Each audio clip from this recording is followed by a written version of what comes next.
during the course of last year. What's it like now being on the field with him, kind of competing with him for this job? Well, it's cool seeing him out there. It's definitely not something I expected last year that he'd be back for another year.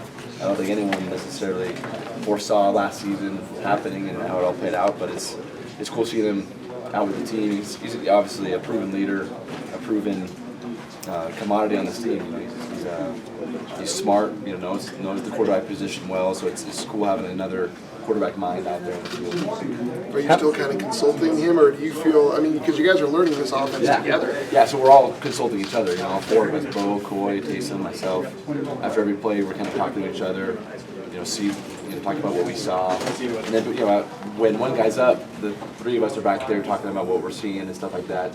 Just because of this new offense, we're trying to pick it up quick, trying to learn, those little nuances and everything. So it helps having, a guy like Taysom back there, and it's it's a good group, fun group to be a part of. How is this offense different? How is the coaching staff different for you guys to make this transition? It's a lot more under center. It's just we didn't do that last year hardly at all, and we had a lot between every play. So little differences like that. But in the end, it's still football. It doesn't change the game. It's this very similar game, just a little bit different style. Way more about it. But it's been good so far. Today was a good practice. It wasn't obviously perfect. It's the first day, a lot of things to work on, things that we can improve. But it was fun though, just to be out there, finally playing again. We've been working hard this offseason. So to be out there and have the helmets on and throwing the ball around was fun. I think everyone's excited.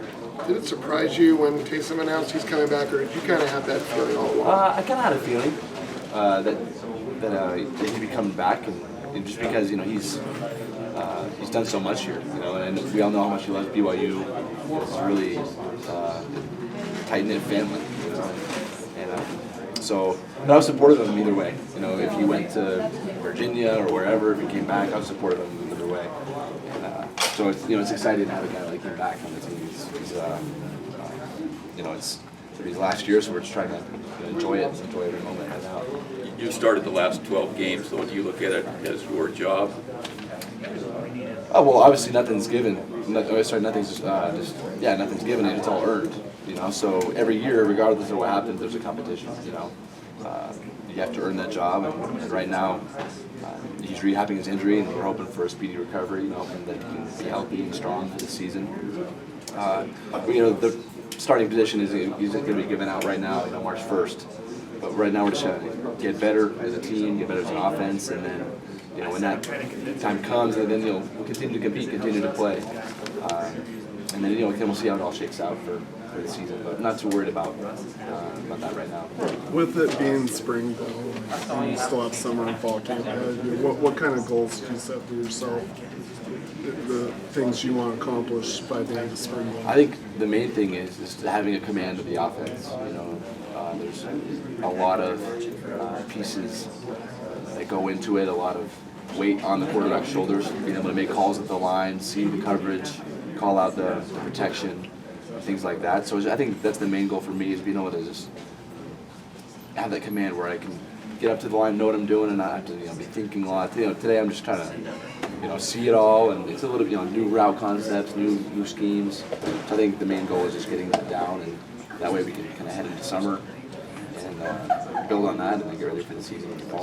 Some fans may look at this as potential to divide the locker room type thing. Can you talk about you and Taysom's relationship? How, regardless who gets the start, I assume you're saying it's not going to be a problem either way. Yeah, obviously it's a competition, and that's fine. Every team has that, but that doesn't mean it has to be divisive. I have a tremendous amount of respect for him. There's a mutual respect there, and we're both competitors, and we're both fighters, but at the same time, we're playing for the same team. We're not. It's not Team Taysom or Team Tanner. It's BYU, and whatever happens, we'll do what's best for the team. Whoever plays, we'll do the best to help the team out.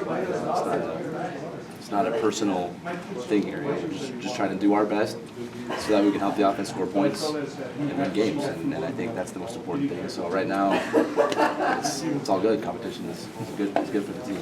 What kind of energy does Jamal bring to practice and just the offense and the huddle and everything? Yeah, we love Jamal. Everyone loves Jamal.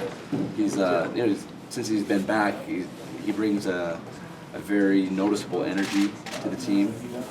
In everyday workouts, he's setting the example both in word and in deed, and he's obviously a leader. You know, he's been here for a while, knows what he's doing, and so it's fun having him out there. And obviously, like you said, he's got a good energy about him. You know, he's always having fun, enjoying it, but at the same time, fierce competitor. So whenever he's in the huddle, you know you're going to get his best. You know that he's going all out, and that inspires us to do the same. Whether through high school or through last year, in terms of under center as opposed to gun, how much have you worked historically? Where are you most comfortable? And maybe how do you see that percentage dropping from where you were gun last year to gun this year? So I've done more shotgun.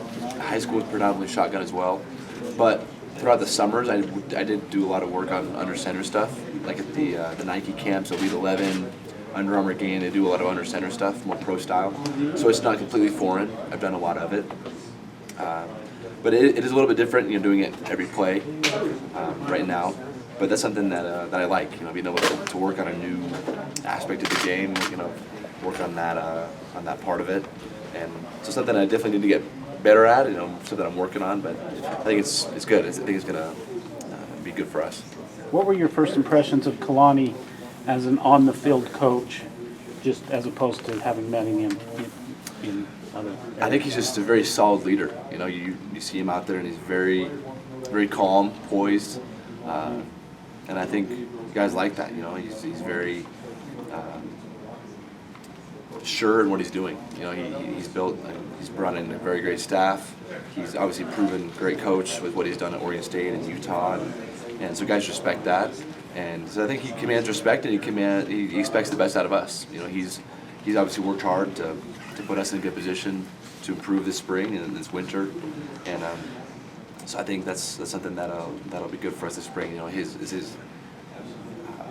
expectations for us to do the best we can, and to work as hard as we can, and if we do that, then he'll put us in the right positions to succeed. Is there any more volleyball in Alexa's future? What are her aspirations? Yeah, she's planning to play professionally in the upcoming season of fall. So like in Europe or somewhere? Europe, Asia. She has an agent, so we'll see what she chooses. Any other questions for Tanner? Just her being an athlete, what kind of role in your support system does she play? You know what I mean? Mm-hmm. Well, yeah, definitely is. We definitely have that understanding of the demands of a college athlete, a student athlete, the schedule, the rigorous demands of that endeavor. You know, so it helps having someone who understands and knows what you're going through. She's doing the same thing, and then she's such a hard worker. You know, it pushes me to do the same and to constantly strive to be better and improve. And we definitely have each other stay focused. You know, people might think it's a distraction, but it's the other way around. It helps you improve and stay focused.